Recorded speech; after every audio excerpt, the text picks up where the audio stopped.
Titus chapter 3. Titus chapter 3 from verse 1 to 7 alternatively. மாறி மாறி வாசிக்கலாம். தீத்து 3ஆம் அதிகாரம் 1-7 வரை. துரைத்தனங்களுக்கும் அதிகாரங்களுக்கும் கீழ்ப்படிந்து அடங்கியிருக்கவும் சகலவிதமான நற்கிரிகளையும் செய்ய ஆயத்தமாக இருக்கவும்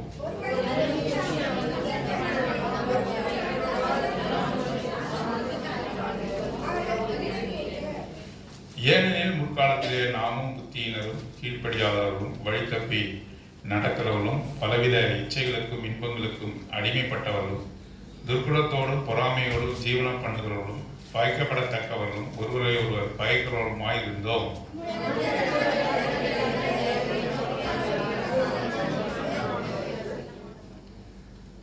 நாம் செய்த நீதியின் கிரியைகளின் நிமித்தம் அவர் நம்மை ரட்சியாமல் தமது இரக்கத்தின்படியே மறுஜன்ம முழுக்கினாலும் பரிசுத்த ஆவியினுடைய புதிதாக்கினாலும் நம்மை ரட்சித்தார்.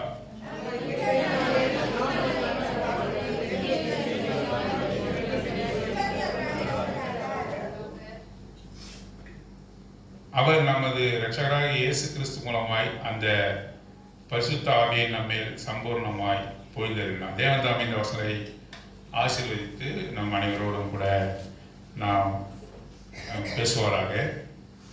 4ஆம் வசனத்தில் நாம் வாசிக்கும் பொழுது verse 4 of Titus chapter 3, நம்முடைய இரட்சகராகிய தேவனுடைய தயையும் மனுஷர் மேல் உள்ள அன்பும் பிரசன்னமான பொழுது என்று சொல்லி நாம் வாசிக்கிறோம். அவருடைய தயவு இஸ் கிரேஸ் நம்மீது பிரசன்னமான பொழுது when it appeared என்று வாசிக்கிறோம். இந்த டைட்டஸ்ல தீத்துல மிக நேர்த்தியான வார்த்தைகள் தான் உபயோகப்படுத்தப்பட்டிருக்கிறது. பிரசன்னமான பொழுது அப்படின்னு சொன்னால் appeared என்று இங்கே அர்த்தம். இரண்டாவது டைட்டஸ் chapter 2 verse 13, 13ஆம் வசனம் வாசிங்க. நாம் நம்பியிருக்கிற ஆனந்த பாக்கியத்துக்கும் மகா தேவனும் நமது இரட்சகருமாகிய இயேசு கிறிஸ்துவினுடைய மகிமையின் பிரசன்னமாகுதலுக்கும் எதிர்பார்த்து கொண்டிருக்கும்படி நமக்கு போதிக்கிறது. பாருங்க, இங்கேயும் பார்க்கும்பொழுது பிரசன்னமாகுதல் என்று போடப்பட்டிருக்கிறது. appeared என்று இங்கேயும் வாசிக்கிறோம். appeared என்ற வார்த்தை மிக நேர்த்தியான வார்த்தை. அவர் நமக்கு பிரசன்னமானார் என்று சொல்லி பார்க்கிறோம். ஸ்தேவானும் கூட அந்த கல்லெறியப்படுவதற்கு முன்பாக அவன் சொல்கிறான், மெசபத்தோமியாவிலே ஆபிரகாமுக்கு தேவன் பிரசன்னமானார் என்று சொல்கிறார். appeared unto Abraham in the land of Mesopotamia என்று சொல்லி அங்கே சொல்லப்பட்டிருக்கிறது. ஆகவே நமக்கு கூட இந்த இரட்சகராகிய தேவன் நமக்கு பிரசன்னமானார் என்று சொல்லி பார்க்கிறோம். எப்படிப்பட்டவர்களாக இருந்த நமக்கு அவர் தோன்றினார் அல்லது தம்மை வெளிப்படுத்தினார் என்று சொன்னார். ஏனெனில் 3ஆம் வசனம், ஏனெனில் முற்காலத்திலே நாமும் புத்தியினரும், புத்தியினர் foolish people, we are foolish people, நாம் புத்தியினரும் கீழ்ப்படியாதவர்களும் disobedient people, கீழ்ப்படியாத மக்கள், புத்தியினர் வழி தப்பி நடக்கிறவர்கள், வழி சரியான வழியிலே நாம் போகாமல் கர்த்தரை கண்டடையத்தக்க வழியிலே நாம் போகாமல் வழி தப்பி நடக்கிறவர்களும் பலவித இச்சைகளுக்கும் இன்பங்களுக்கும் அடிமைப்பட்டவர்களும். கிறிஸ்துவுக்கு நாம் அடிமைப்பட்டவர்கள் அல்ல, பல்வேறு விதமான இச்சைகள், lustful things, we are a slave unto lustful things என்று சொல்லி வாசிக்கிறோம்.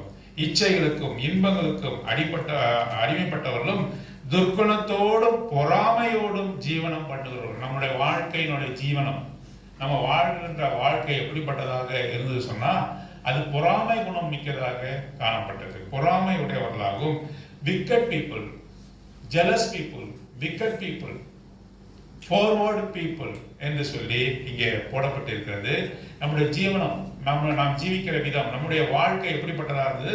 ஒருவர் என்ன செய்யறோம்? பகைத்து கொண்டு இருக்கிறோம். we hate one another. hatred is in our heart. நம்முடைய இதயத்துல அங்க பகைமை இருந்தது, துர்க்குணம் இருந்தது, விக்கெட்னஸ் இருந்தது. காலையில எழுந்திருந்து நம்ம மற்றவர்களுக்கு என்ன தீமை செய்யலாம் என்பதுதான் நம்முடைய சிந்தனையாக இருந்தது. அதெல்லாம் எப்ப இருந்தது? முற்காலத்தில் என்று சொல்லி வாசிக்கிறோம். 3ஆம் வசனத்துல முற்காலத்திலே என்று சொல்லி வாசிக்கிறோம். நாமும் கூட இப்படிப்பட்டவர்களாக தான் இருந்தோம். தீமை செய்கிறவர்களாக, அங்கே துர்க்குணம் உடையவர்களாக, இச்சைகளுக்கு நம்மை அடிமைப்படுத்துவர்களாக, கீழ்ப்படியாத மக்களாக, புத்தியினராக, நன்மை எது என்று நாம் அண்டிக் கொள்ளாமல் புத்தியினராக, புத்தி இல்லாதவர்களாக நாம் காணப்பட்டோம். ஒருவரை ஒருவர் பகைக்கிறவர்களாக இருந்தோம். நாம எப்படி இருந்தோம்? ஒருவர் பகைத்து கொண்டு இருந்தோம். அந்த சமயத்துல நம்முடைய சொந்தக்காரங்க, நம்முடைய கூட பிறந்தவங்க கூட இப்படிப்பட்ட குணம் இருந்தா என்ன செய்வாங்க? கொஞ்சம் தள்ளியே நிற்பாங்க. யாராவது இருப்பாங்களா? அவர் relatives will love us when we have these characters. இந்த விதமான குணாதிசயம் நமக்கு இருந்ததுனாக்கா நம்முடைய சொந்தக்காரங்க வந்து நேசிப்பாங்க. நம்ம சொந்தக்காரங்களை பார்க்கும் பொழுது, நம்முடைய உடன் பிறந்தவர்களை பார்க்கும் பொழுது எப்பொழுதுமே பொறாமையோடு நீ பார்த்தனாக்கா உன்னை நேசிப்பாங்களா? அவங்க நேசிக்க மாட்டாங்க. இந்த குணமெல்லாம் நமக்கு இருக்கும் பொழுதே தான் ஆண்டவர் என்ன சொல்கிறாரு? நம்முடைய இரட்சகராக அடுத்த வசனம் என்ன பண்ணாரு? உன்னை சோதித்தறிந்தார், உன்னை பாடுவதற்கு உட்படுத்தினார் என்று சொல்லப்படாமல் அடுத்த வசன உடனடியாக என்ன சொல்லப்பட்டிருக்கு என்று சொன்னார், அப்பொழுது நம்முடைய இரட்சகராகிய தேவனுடைய தயவும் மனுஷர் மேல் உள்ள அன்பும் பிரசன்னமானது. உனக்கு அவருடைய பிரசன்னத்தை கொடுத்தார், தன்னை வெளிப்படுத்தினார். நல்லவர்களுக்கு அவர் வெளிப்படுத்தல, நீதிமான்களுக்கு அவர் வெளிப்படுத்தல. அவர் யாருக்கு தம்மை வெளிப்படுத்தினார்? தம்மை யாருக்கு வெளிக்காட்டினார்? யாருக்கு வெளிக்காட்டினாரு? துன்மார்க்க சிந்தையுடைய நமக்கு, மாத்திரமல்லாமல் பொறாமையோடு ஜீவனம் பண்ணுகிற நமக்கு அவர் என்ன செய்தாரு? தம்மை வெளிப்படுத்தினார். நம்முடைய இருதயம் எல்லாம் துர்க்குணத்திலே நிறைந்திருந்தது. Our heart is filled with hatred. We always think about wickedness. Our thoughts are not good. நம்முடைய சிந்தனைகள் நன்மையாக காணப்படவில்லை. அப்பொழுது நாம் வாசிக்கிறோம், அவர் நம்மை நேசித்தார். 1 யோவான் 4ஆம் அதிகாரத்தில் என்ன வாசிக்கிறோம்? We love him because he first loved us. நாம் எப்படி ஏன் அவரை நேசிக்கிறோம்? ஏனென்றால் அவர் நம்மை முந்தி நேசித்தார். ரோமர்கள் 5ஆம் அதிகாரத்துல என்ன வாசிக்கிறோம்? When we are yet sinner, Christ died for us. நாம் பாவிகளாய் இருக்கையிலே கிறிஸ்து இயேசு நமக்காக மரித்தார் என்று சொல்லி வாசிக்கிறோம். எவ்வளவு பெரிய அன்பு பாருங்க! நம்மிடத்தில் எந்த விதமான நன்மையும் இல்லாத பொழுது அவர் நம்மை நேசித்தார் என்று சொல்லி நாம் வாசிக்கிறோம். அவை பிரசன்னமானார். He appeared unto us. அதுதான் உன்னதமான வார்த்தையாக இருக்கிறது. பாருங்க 12வது வசனம், 2ஆம் அதிகாரம் 12 டைட்டஸ் சாப்டர் 2 verse 12. நாம் அவபக்தியையும் லௌகிக இச்சைகளையும் வெறுத்து தெளிந்த புத்தியும் நீதியும் தேவபக்தியும் உள்ளவர்களாய் இவ்வுலகத்திலே ஜீவனம் பண்ணி 13th verse also. நாம் நம்பியிருக்கிற ஆனந்த பாக்கியத்துக்கும் மகா தேவனும் நமது இரட்சகருமாகிய இயேசு கிறிஸ்துவினுடைய மகிமை பிரசன்னமாகுதலுக்கும் எதிர்பார்த்து கொண்டிருக்கும்படி நமக்கு போதித்திருக்கிறது. அவர் எப்படிப்பட்ட தேவன்? மகாதேவன். அவர் எப்படிப்பட்ட தேவன்? மகாதேவன், தேவர்களுக்கெல்லாம் தேவன். ஏன் அப்படிப்பட்ட ஒரு வார்த்தை சொல்றாரு? அவர் மாத்திரம் தான் தேவன். ஆனா சொல்லும் பொழுது என்ன சொல்றாரு? தேவர்களுக்கெல்லாம் தேவன் என்று சொல்றாரு. Old testament is above all gods என்று சொல்றாரு. காட்ஸ்னா யாரு? அப்போ இன்னும் தேவர்களா இருக்கிறார்கள் என்று அர்த்தமா? அப்படி இல்ல. ஜனங்கள் புரிந்து கொள்ளும்படியாக அவர்களை சுத்தி இஸ்ரவேல் மக்களை சுத்தி மற்ற ஜாதியா இருந்தார்கள். அவர்களுக்கு ஒரு தெய்வம் இருந்தது.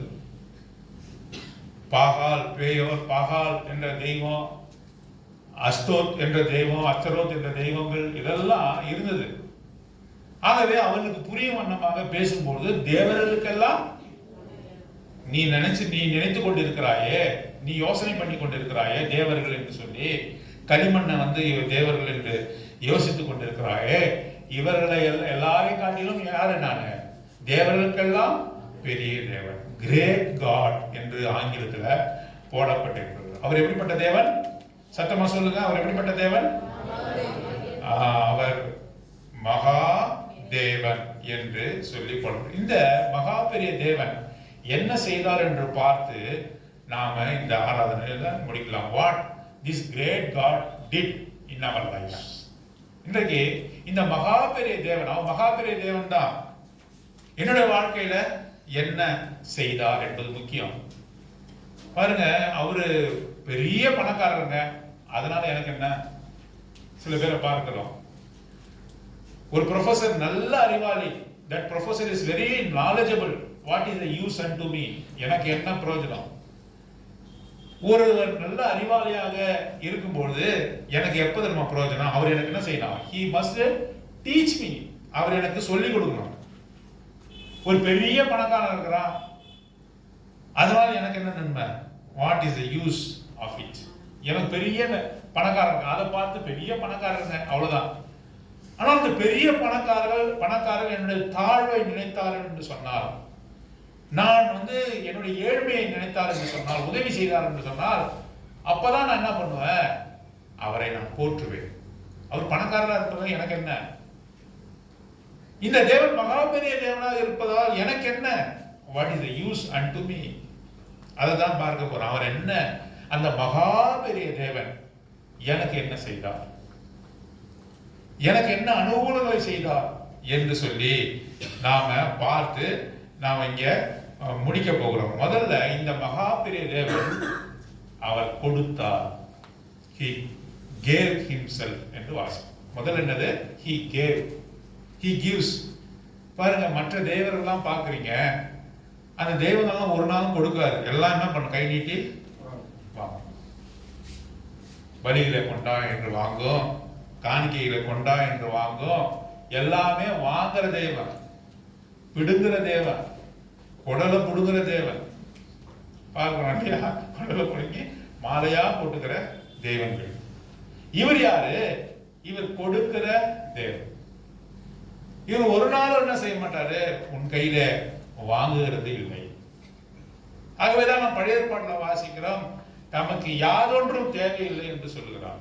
அவருக்கு என்ன தேவை? ஒன்றுமே தேவையில்லை. அவரை நீ எதை கொடுத்தோம்னா செய்ய முடியாது, திருப்திப்படுத்த முடியாது. வானம் அவருடையது, பூமி அவருடையது, நீ பார்க்கிற எல்லாம் அவருடையது, நீயும் அவருடையவன், நீயும் அவருடையவள், நீ என்னத்தை கொடுப்பாய் என்று அவர் கேட்கிறார். உன் கையிலே அவர் வாங்குவதில்லை. ஆகவே இந்த மகாபெரிய தேவன் கொடுக்கிற தெய்வமாக இருக்கிறார். 1 தீமோத்தேயு 6ஆம் அதிகாரம் 17வது வசனம். 1 தீமோத்தேயு chapter 6 verse 17. உலகத்திலே ஐஸ்வர்யம் உள்ளவர்கள் இருமாப்பான சிந்தையுள்ளவர்களாய் இராமலும், நிலையற்ற ஐஸ்வர்யத்தின் மேல் நம்பிக்கை வையாமலும், நாம் அனுபவிக்கிறதற்கு சகலவித நன்மைகளையும் நமக்கு சம்பூர்ணமாய், நாம் அனுபவிப்பதற்கு சகலவித நன்மைகளையும் நமக்கு சம்பூர்ணமாய் கொடுக்கிற ஜீவனுள்ள தேவன் மேல் நம்பிக்கை வைக்கவும். நமக்கு சம்பூர்ணமாய் எல்லாவற்றையும் கொடுக்கிறார். ஆங்கிலத்தில் எப்படி இருக்கு? வாசிங்க last portion. The God who giveth us richly all things to enjoy. The God who giveth richly எல்லா விதத்திலையும் அவர் நமக்கு என்ன செய்யறாரு? கொடுக்கிறார். ஒரு சில காரியங்கள் தான் கொடுக்கிறாரா? அங்க என்ன போடப்பட்டிருக்கிறது? எல்லாவற்றையும் கொடுக்கிறார். All things he giveth richly. அவர் ஆசீர்வதித்தார்னா எப்படி ஆசீர்வதிப்பாரு? எப்படி ஆசீர்வதிப்பாரு? அமுக்கி குலுக்கி சரிந்து விழும்படி அளப்பாங்க. அந்த மாதிரி உலகத்துல ஒருவனையும் நான் பார்த்ததே கிடையாது. ரேஷன் கடையில போனாங்க, என்ன பண்றாங்க? சர்க்கரை அளக்கும் போது கொஞ்சம் சர்க்கரை ஒரு மூட்டையாவது நம்ம எடுத்துட்டு போகணும்னு அந்த விநியோகஸ்தர் என்ன பண்றாரு? அங்க குறைவா தான் கொடுக்குறாரு. நாமும் கேட்க முடியும், நமக்கு சர்க்கரை கிடைச்சா போதும் இன்னும் வாங்கிட்டு வந்துடுறோம். 10 கிராம் 20 கிராம் 30 கிராம் ஒவ்வொரு கிலோவிலையும் என்ன பண்ணுது? குறைஞ்சிக்கிட்டே போகுது. ஒரு மனுஷனாவது நிறைவாய் அவன் அளந்திருக்கிறத பார்த்திருக்கீங்களா? ஒரு மனுஷனும் நிறைவாக அளக்கவே மாட்டாங்க. இந்த கற்கள் என்று சொல்வார்கள் இல்லையா, இந்த எடை கற்கள், அது என்னைக்காவது ஒரு ஷேப்ல இருந்து பார்த்திருக்கீங்களா? Go to the fish market and see the weight stones. எப்படிப்பட்ட ஷேப்ல இருக்குன்னு பாருங்க. கற்கள் போல இருக்கும். ஒரு நாள் என்ன செய்ய மாட்டாங்க? நிறைவாய் அளக்க மாட்டாங்க. ஆண்டவர் எப்படி? அமுக்கி குலுக்கி சரிந்து விடும்படி அளப்பார். He giveth richly in all things. All things he giveth richly. அவர் எப்படி கொடுக்கிறார்? எல்லாவற்றையும் சம்பூர்ணமாக நமக்கு கொடுக்கிற தேவன். இவர் எப்படிப்பட்டவர்? கொடுக்கிற தேவன். இந்த மகாபெரிய தேவன் முதல்ல யாரு? கொடுக்கிற தேவன். ஆகவேதான் யோவான் சுவிசேஷம் 3ஆம் அதிகாரம் 16வது வசனத்துல நம்ம என்ன வாசிக்கிறோம்? உடனே திருப்பாங்க, மனப்படமா சொல்லுங்க. தேவன் விசுவாசிக்கிறவனோ கெட்டு போகாமல் நித்திய ஜீவனை அடைமொழிக்கு அவரை தந்தருளி கொடுத்து என்று வாசிக்கிறோம். அவரை தந்தருளி. He gave his only begotten son. He gave his only begotten son. ஆகவே அவரை தந்தருளி என்று வாசிக்கிறோம். ஆகவே இந்த மகா பெரிய தேவன் முதலாவதாக கொடுக்கிறவர், சம்பூர்ணமாய் கொடுக்கிறவர், எல்லாவற்றையும் சம்பூர்ணமாக கொடுக்கிறவர் என்று சொல்லி நாம் பார்க்கிறோம். சங்கீதம் புத்தகம் 116வது சங்கீதம் 12-13 வசனம், இது கூட மனப்பாட வசனம் தான். 116 116 chapter 116 12 and 13. கர்த்தர் எனக்கு செய்த எல்லா உபகாரங்களுக்காகவும் அவருக்கு என்னத்தை செலுத்துவேன்? கர்த்தர் எனக்கு செய்த சகல உபகாரங்கள் என்னத்தை நான் செலுத்த முடியும்? ஆகவே ரட்சிப்பின் பாத்திரத்தை ஏந்திரவனாக அவருக்கு நான் நன்றி செலுத்துகிறேன். கர்த்தர் செய்த உபகாரங்கள், அவர் எனக்கு செய்கிற, அவர் எனக்கு கொடுக்கிற, the Lord that giveth என்று வாசிக்கிறோம். மற்ற தேவர்கள்லாம் பெற்றுக்கொள்கிற தேவர்கள். முதல்ல நம்ம கொடுக்காம நம்ம செய்கிற எதையுமே என்ன செய்ய மாட்டார்? அவர் ஏற்றுக்கொள்ள மாட்டார். நம்மை கொடுக்காமல் நாம் அவரை ஆராதிச்சா அவர் ஏற்றுக்குவாரா? when we worship without giving ourselves first to him, will he accept it? நம்மை அவருக்கு முழுவதுமாக ஒப்பு கொடுக்காமல் நாம் செய்கிற ஆராதனை ஏற்றுக்கொள்வாரா? ஏற்றுக்கொள்ளவே மாட்டார். என்னிடத்துல கோயில் நிதியாக பணம் கொடுக்க வந்தாங்க, பணம் கேட்க வந்தாங்க. நான் சொன்னேன், அந்த தெய்வத்தின் மீது எனக்கு நம்பிக்கை கிடையாதுன்னு சொன்னேன். நம்பிக்கை எல்லாம் இருக்காங்க, என்னங்க நீங்க கொடுக்கன்னு சொல்றாங்க. நம்பிக்கை எல்லாம் பரவாயில்லைங்க. I have no faith in the idols என்று சொன்னேன், the temple idols என்று சொன்னேன். அப்ப சொன்னாங்க, அதை பத்தி எங்களுக்கு கவலை கிடையாதுங்க, you give என்று சொன்னாங்க. அவங்க கொடுங்க என்று சொன்னாங்க. நம்பிக்கை இல்லாம எப்படி நான் கொடுக்கறது? எல்லாமே வாங்குகிற தெய்வங்கள். நம்ம தேவன் எப்படி எப்படி கொடுக்கிறாரு? அமைக்கி குலுக்கி சரிந்து வரும்படி கொடுக்கிறாரு. அவர் ஐஸ்வர்யத்தின்படி கொடுக்கிறாரு. அவருடைய ஐஸ்வர்யத்தின்படி அவர் கொடுக்கிறார், எல்லாவற்றையும் கொடுக்கிறார். அவர் அப்படிப்பட்ட ஒரு தேவனாக இருக்கிறார். மாத்திரமல்ல, கொடுக்கிற தேவன் மட்டும் அல்ல, அவர் தம்மையே கொடுத்தார். He gave himself. முதல்ல அவர் கொடுக்கிற தேவன். இரண்டாவது, அந்த மகா பெரிய தேவன் தம்மையே கொடுக்கிற தேவன். கொடுக்கிறது மாத்திரம் அல்ல, உன்னுடைய கடன் பிரச்சனை தீர்க்கிறது மாத்திரம் அல்ல, உன்னுடைய வியாதியை சுகப்படுத்துறது மாத்திரம் அல்ல, அவர் எப்படிப்பட்ட தேவன்? தம்மையே கொடுக்கிற தேவன் என்று சொல்லி வாசிக்கிறோம். லூக்கா 22:19-20 அங்கே நம்ம வாசிக்கிறோம். லூக்கா 22:19-20 வாசிங்க. அவர் அப்பத்தை எடுத்து ஸ்தோத்திரம் பண்ணி அதை பிட்டு அவர்களுக்கு கொடுத்து, இது உங்களுக்காக கொடுக்கப்படுகிற என்னுடைய சரீரமா இருக்கிறது, என்னை நினைவு கூறும்படி இதை செய்யுங்கள். என்னுடைய சரீரத்தை என்ன செய்தார்? அவருடைய சரீரத்தை என்ன செய்தாரு? நமக்கு கொடுத்தார். அவர் கொடுக்கிற தேவன், அவர் தம்மையே கொடுக்கிறது. இரண்டாவதாக என்ன வாசிக்கிறோம்? He gave himself. அவர் தம்மையே கொடுக்கிற தேவன், தம் சரீரத்தை கொடுக்கிறார் என்று சொல்லி வாசிக்கிறோம். கலாத்தியர் 1ஆம் அதிகாரம் 4ஆம் வசனம். Galatians chapter 1 verse 4. அவர் நம்மை இப்பொழுது இருக்கிற பொல்லாத பிரபஞ்சத்தினின்று விடுவிக்கும்படி நம்முடைய பிதாவாகிய தேவனுடைய சித்தத்தின்படியே நம்முடைய பாவங்களுக்காக தம்மை தாமே ஒப்பு கொடுத்தார். தம்மை தாமே என்ன செய்தார்? ஒப்பு கொடுத்தார். For our sin, in order to redeem us, நம்முடைய பாவங்களிலிருந்து நம்மை மீட்கும்படியாக தம்மை தாமே என்ன செய்தாரு? ஒப்பு கொடுத்தார். அவர் சுயமா ஒப்பு கொடுத்தாரா? இல்ல, பிதாவின் சித்தத்தின்படி அவர் தம்மை ஒப்பு கொடுத்தார் என்று சொல்லி வாசிக்கிறோம். கலாத்தியர் 4ஆம் அதிகாரம் 2ஆம் அதிகாரம் 20ஆம் வசனம். Galatians chapter 2 verse 20ல பிற்பகுதி, the last part வாசிங்க. என்னில் அன்பு கூர்ந்து he loved me. எனக்காக தம்மை தாமே ஒப்பு கொடுத்த. முதல்ல என்ன செய்தாரு? என்னிலே அன்பு கூர்ந்தார். என்னிலே அன்பு கூறும்போது என்ன நன்மை இருந்தது?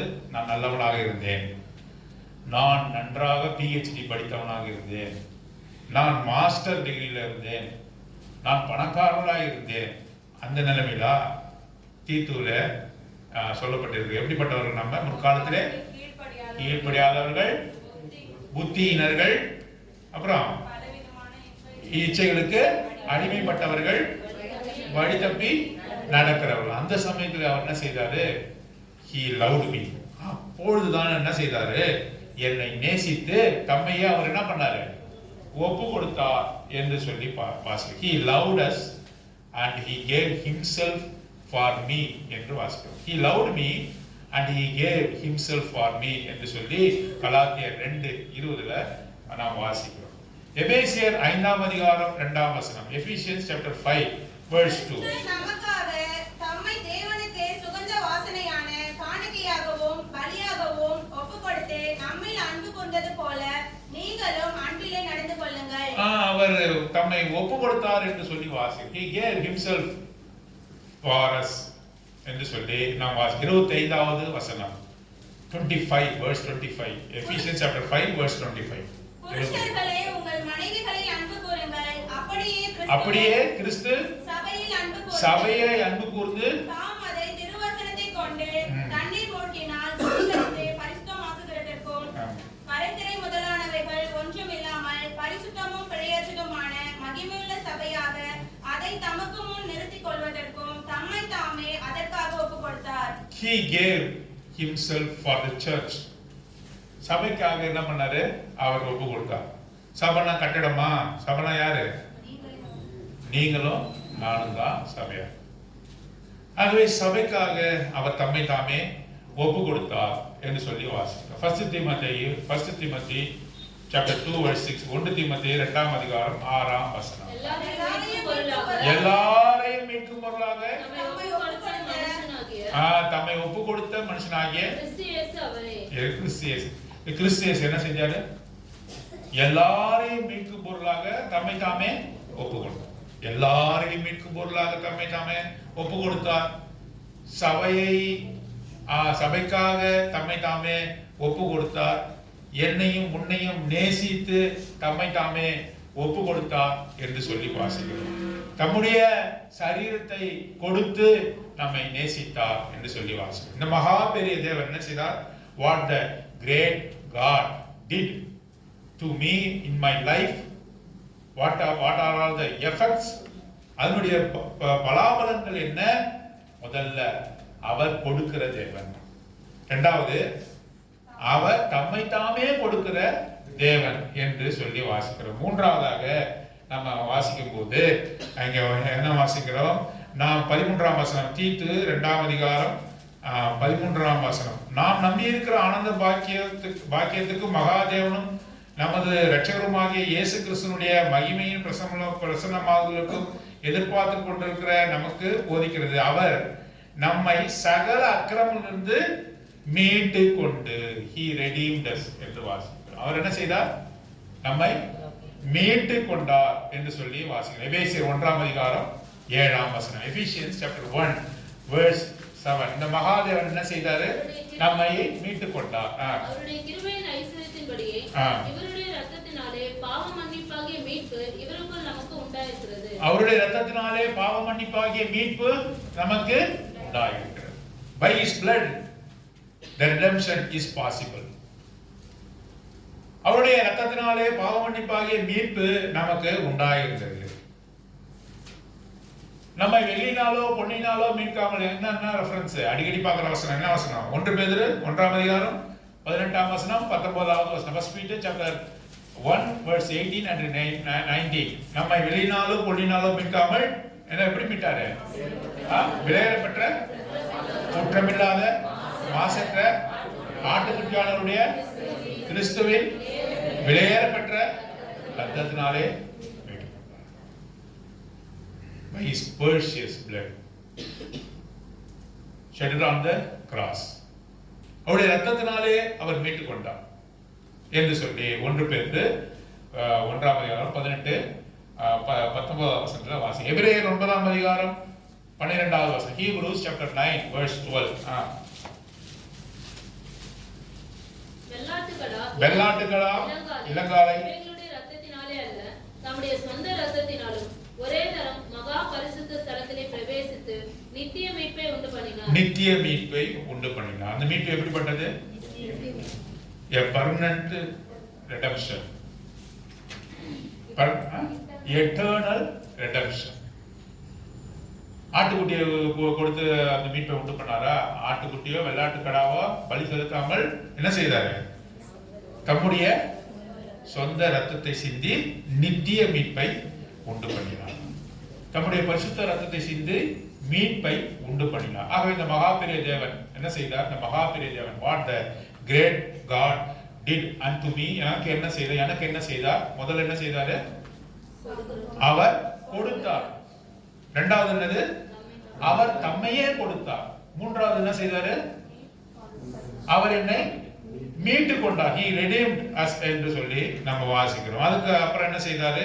14வது வசனம் verse 14, Titus chapter 2 verse 14ல நம்ம வாசிக்கிறோம். நம்மை சுத்திகரிக்கும்படி நமக்காக தம்மை தாமே ஒப்பு கொடுத்தார். என்ன செய்தார்? நம்ம என்ன பண்ணணும்ப்பா? சுத்திகரிக்கணும்.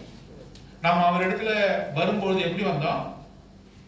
we came unto him. நாம் அவர் இடத்துல எப்படி வந்தோம்? எப்படி இருந்தோமோ அப்படியே தான் இருந்தோம். அழுக்கு வஸ்திரம் தரித்தவனாக தான் இருந்தோம். தகப்பனை நோக்கி அந்த கெட்ட குமாரன் ஓடி வருகிறான். எப்படி வரான்? அப்பா கிட்ட போகும்போது நல்ல வாசனையா இருக்கணும், செட்டை முதல்ல அடிச்சானா? பழைய சட்டையெல்லாம் கேட்டு போட்டு புது சட்டையை போட்டு வந்தானா? எப்படி வந்தான் அவன்? அழுக்கு வஸ்திரத்தோடு, காலில் பாதரட்சி இல்லாம, தலையில எண்ணெய் இல்லாம, நாற்றம் பிடித்தவனாக தான் வந்தான். அவனை கட்டி அடித்து அவன் என்ன செய்தாரு? அவனை உருமாற்றினார் என்று சொல்றார், பார்க்கிறோம் இல்லையா? அவனுக்கு நல்ல வஸ்திரத்தை கொடுத்தார், மோதிரத்தை கொடுத்தார், பாதரட்சியை கொடுத்தார் என்று சொல்லி வாசிக்கிறோம். நாம் வரும்பொழுது அவர் இடத்துல அப்படிதான் வரோம். அவரை நம்ம ஏற்றுக்கொண்ட உடனே நம்மை சுத்திகரிக்கிறார் என்று சொல்லி பார்க்கிறோம். he sanctifies us, purifies us என்று வாசிக்கிறோம். நம்மை சுத்திகரிக்கும்படி என்று சொல்லி வாசிக்கிறோம். முதல்ல சுத்திகரிப்புக்கு என்ன செய்யறாரு? அவருடைய ரத்தத்தினாலே நம்மை சுத்திகரிக்கிறார் என்று சொல்லி 1 யோவான் 1ஆம் அதிகாரம் 7ஆம் வசனத்துல வாசிக்கிறோம். 1 John chapter 1 verse 7. அவர் ஒளியில் இருக்கிறது போல நாமும் ஒளியிலே நடந்தால் ஒருவரோடொருவர் ஐக்கியப்பட்டிருப்போம். அவருடைய குமாரனாகிய இயேசு கிறிஸ்துவின் ரத்தம் சகல பாவங்களையும் நீக்கி நம்மை சுத்திகரிக்கும். நம்மை சுத்திகரிக்கிறது. how it purifies us, how it purifies our sins, our transgression.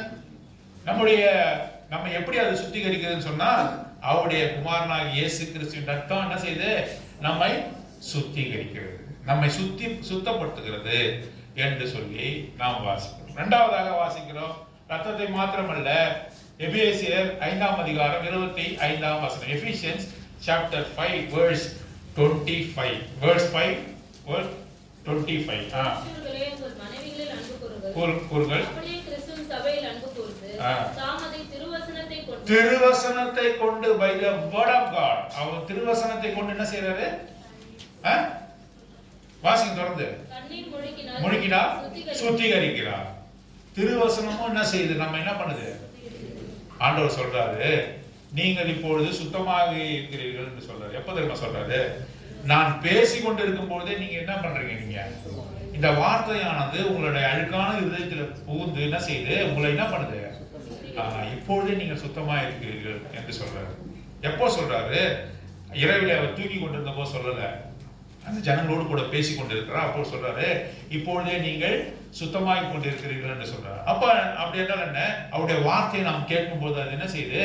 நம் இருதயத்தை சுத்திகரிக்கிறது என்று சொல்லி பார்க்கிறோம். சுத்திகரிப்பை குறித்து வாசிக்கிறோம். முதல்ல அவருடைய ரத்தத்தினாலே நம்மை பாவங்களால நம்மை சுத்திகரித்தார். அவருடைய வசனம் கூட என்ன செய்யுது? நம்ம அந்த வசனத்தை கேட்கும் போது நம்மை சுத்திகரிக்கிறது, நம்முடைய சிந்தனையை சுத்திகரிக்கிறது. he purifies our thoughts also. ஏதோ ஒரு கெட்ட காரியம் நான் செய்யணும்னு நினைச்சு கொண்டு இருக்கிறேன். I am aiming to perform a wicked thing. When I hear the word of God, it purifies me. It blocks me from doing that. அந்த கெட்ட காரியத்தை செய்ய முடியாதபடி என்ன செய்யுது? இது தடுக்கிறது, இது சுத்திகரிக்கிறது என்று சொல்லி பார்க்கிறோம். அவருடைய ரத்தம் என்னோட பாவத்தை சுத்திகரிக்கிறது. அவருடைய வார்த்தை, அவருடைய பரிசுத்த வார்த்தை என்ன செய்யுது? என்னை சுத்திகரிக்கிறது, என் இருதயத்தை சுத்திகரிக்கிறது என்று சொல்லி பார்க்கிறோம். மத்தேயு சுவிசேஷம் 3ஆம் அதிகாரம் 11ஆம் வசனம் 12ஆம் வசனம். Matthew Gospel chapter 3 verse 11 and 12. வாசிங்க.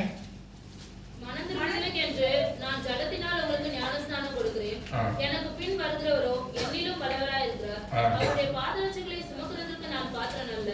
அவர் பரிசுத்த ஆவியினாலும் அக்கினியினாலும் உங்களுக்கு ஞானஸ்நானம் கொடுப்பார். பரிசுத்த ஆவி என்ன செய்யுது? என்னை என்ன பண்ணுது? சுத்திகரிக்கும். இந்த பரிசுத்த ஆவியினுடைய ஞானஸ்தானம் என்ன செய்கிறது? என்னை அது சுத்திகரிக்கிறது என்று சொல்லுவாங்க.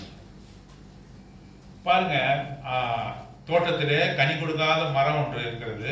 இந்த கார்டன் அன்பேரன் ட்ரீ வாஸ் தேர். அப்போ அந்த கார்டன் என்ன சொல்றாரு? அந்த வேலையாளர் என்ன சொல்றாரு? நான் இதை சுத்திகரிக்கட்டும். Purge, let me purge the branches of the tree, the barren tree. கனி கொடுக்காத இந்த மரத்தை இந்த ஒரு வருடம் நான் என்ன பண்ணிட்டோம்? சுத்திகரி. அப்ப பரிசுத்த ஆவியானவர் நமக்கு கொடுக்கப்பட்டிருக்கிறார். அவர் என்ன செய்கிறாரு? நம்மை சுத்திகரிக்கிறார் என்று சொல்லி நாம் பார்க்கிறோம். பரிசுத்த ஆவியானவர் நம்ம என்ன பண்றாரு? சுத்திகரிக்கிறார். எதுக்கு சுத்திகரிக்கிறாரு? அதிக கனிகளை கொடுக்கும்படியாக, நற்கிரியை நான் அதிகமாக செய்யும்படியாக. ஒரு செடியை ஏன் நம்ம கட் பண்றோம்? அனாவசியமான கிளைகள்லாம் ஏன் கட் பண்றோம்? ஏன் தரித்து கொடுக்கிறோம்? அது அதிகமாக to yield, in order to yield much fruit, we purge the tree. அதை purify என்று சொல்லும்போது, இங்கே சுத்திகரிப்பு என்று இங்கே சொல்லும்போது, when we read about purification, the blood of Jesus Christ purifies us from the sins. நம்மளுடைய பாவங்களால நம்மை அவருடைய ரத்தம் கழுவுகிறது. இரண்டாவதாக எது சுத்திகரிக்கிறது? அவருடைய வார்த்தை என்ன செய்கிறது? என்னை சுத்திகரிக்கிறது என்று சொல்லி எபேசியர் 5:25 வாசித்தோம். மூன்றாவது எது சுத்திகரிக்கிறது? எது சுத்திகரிக்கிறார்? எதை கொண்டு சுத்திகரிக்கிறார்? அவருடைய பரிசுத்த ஆவியை கொண்டு நம்மை சுத்திகரிக்கிறார். அவருடைய பரிசுத்த ஆவியானவரால் நாம் சுத்திகரிக்கப்படுகிறோம் என்று நம்ம பார்க்கிறோம். அடுத்த காரியம், இதுவரை எத்தனை காரியம் பார்த்திருக்கோம்? இந்த மகாதேவன், the great God என்று வாசிச்சோம் இல்லையா? இந்த மகாதேவன் என்னுடைய வாழ்க்கையில என்ன செய்தார்? அவர் என்ன செய்தார்? முதல்ல என்ன செய்தாரு? அவர் கொடுத்தார். அவர் எப்படி கொடுத்தார்? சம்பூர்ணமாய் கொடுத்தார். அதுக்கு அடுத்த வார்த்தை என்ன வாசிச்சோம்? அவர் தம்மையே கொடுத்தார். மூன்றாவது என்ன வாசிக்கிறோம்? நம்மை மீட்டு கொண்ட இந்த மகா பெரிய தேவன் என்ன செய்தாரு? என்னை அக்கிரமத்திலிருந்து பாவத்திலிருந்து மீட்டு கொண்டார். எப்படி மீட்டு கொண்டார்? வெளியினாலும் பொள்ளினாலும் என்னை மீட்காமல் வெளியேற பெற்ற ரத்தத்தினாலே மீட்டு கொண்டார். அடுத்த காரியம் என்ன? நித்திய மீட்புல சுத்திகரித்தார். சுத்திகரிப்புல 3 காரியங்கள் இருக்கிறது. ரத்தத்தினாலே சுத்திகரித்தார். அப்புறம் அவருடைய வசனத்தினாலே என்னை சுத்திகரித்தார். அடுத்தது என்ன? பரிசுத்த ஆவியினாலே சுத்திகரித்தார் என்று சொல்லி வாசிக்கிறோம். திரும்ப வாசிக்கலாம். தீத்து 2ஆம் அதிகாரம் 13-14 வசனம். நாம் நம்பியிருக்கிற ஆனந்த பாக்கியத்துக்கு மகாதேவனும் நமது இரட்சகருமாய இயேசு கிறிஸ்துவினுடைய மகிமையின் பிரசன்னமாவதற்கும் எதிர்பார்த்து கொண்டிருக்கும்படி நமக்கு போதிக்கிறது. அவர் நம்மை சகலவித அக்கிரமத்திலிருந்து மீட்டுக் கொண்டு தமக்குரிய சொந்த ஜனங்களாகவும். இது என்ன செய்கிறார்? அடுத்தது இந்த மகா பெரிய தேவன் என்ன செய்தாரு? என்ன என்ன பண்ணாரு? சொந்த ஜனங்களாக தேர்ந்து கொண்டார். தமக்குரிய என்று சொல்லி வாசிக்கிறோம். அப்படின்னா என்ன? அவருக்கென்று நாம் என்ன பண்ணப்பட்டோம்? தேர்ந்தெடுக்கப்பட்டோம். அவருக்கென்று தெரிந்து கொண்டார். நாம் அவர் தெரிந்து கொள்ள முடியுமா? ஒரு நாளும் முடியவே முடியாது. ஆகவே நம்ம என்ன பார்க்கிறோம்? தமக்குரிய சொந்த ஜனங்களாகும். மிக முக்கியமான வார்த்தை. தமக்கென்று என்ன செய்தாரு? உன்னையும் என்னையும் தேர்ந்தெடுத்துக் கொண்டார். நம்ம இடத்துல எந்த நன்மையும் காணப்படாத சூழ்நிலையில தமக்கென்று தெரிந்து கொண்டார். அவருக்கென்று தெரிந்து கொண்டார். ஆசாரிய ஊழியங்களை செய்யும்படியாக அவர் தனக்கு சொந்தமான ஜனங்களாக நம்மை தெரிந்து கொண்டார். யாத்ராகமத்தின் புத்தகம் chapter 19 verse 5. Exodus chapter 19 verse 5. யாத்ராகமம் 19ஆம் அதிகாரம் 5ஆம் வசனம் வாசிங்க. நீங்கள் என் வாக்கை உள்ளபடியே கேட்டு என் உடன்படிக்கையை கைக்கொள்வீர்களானால் சகல ஜனங்களிலும் நீங்களே எனக்கு சொந்த சம்பத்தாய் இருப்பீர்கள். சொந்த சம்பத்தாய் இருப்பீர்கள். அப்படின்னா என்ன? You are the chosen inheritance என்று வாசிக்கிறோம். சொத்துன்னு சொல்றாரு. நம்ம என்னன்னு சொல்றாரு? அவருக்கு யாராவது சொத்தை விட்டுருவாங்களா? சாகும்போது கூட என்ன நினைக்கிறாங்க, சாவத்துக்கு முன்னாடி கூட என்ன பண்றாங்க, கூப்பிட்டு எங்கெங்கெல்லாம் வந்து சொத்து வச்சிருக்கேன்னு பிள்ளைகிட்ட சொல்லிட்டு போறாங்க. ஏன் விட்டுட போறாங்கன்னு சொல்லி என்ன பண்றாங்க, அந்த சொத்தை வந்து அவ்வளவு நேசிக்கிறவங்களா இருக்கிறாங்க. அப்போ ஆண்டவர் என்ன சொல்றாரு, நீங்களே என்னுடைய சம்பத்து. சம்பத்து என்றால் என்ன, சொத்து. யூ ஆர் சோசன் இன்ஹெரிட்டன்ஸ் என்று சொல்கிறார். நீங்களே என்னுடைய சம்பத்தாய் இருக்கிறீர்கள் என்று சொல்லுகிறார். தமக்குரியவர்களாக, தமக்குரிய சொந்த ஜனங்களாக நம்மை தெரிந்து கொண்டார் என்ற வார்த்தையை பார்க்கிறோம். உபாகமத்தின் புத்தகம் 4ஆம் அதிகாரம் 20வது வசனம். Book of Deuteronomy chapter 4 verse 20. இந்நாளில் நீங்கள் இருக்கிறது போல தமக்கு சுதந்திரமான ஜனமாய் இருக்கும்படி கர்த்தர் உங்களை சேர்த்துக் கொண்டு உங்களை எகிப்து என்னும் இருப்பு காலவாயிலிருந்து புறப்பட பண்ணினார். கர்த்தர் உங்களை என்ன செய்தாரு, சேர்த்து கொண்டார். அந்த வார்த்தை எப்படி இருக்குது ஆங்கிலத்துல, கர்த்தர் உங்களை சேர்த்து கொண்டார். டியூட்டரானமி சாப்டர் 4 verse 20 வாசிங்க. Deuteronomy chapter 4 verse 20.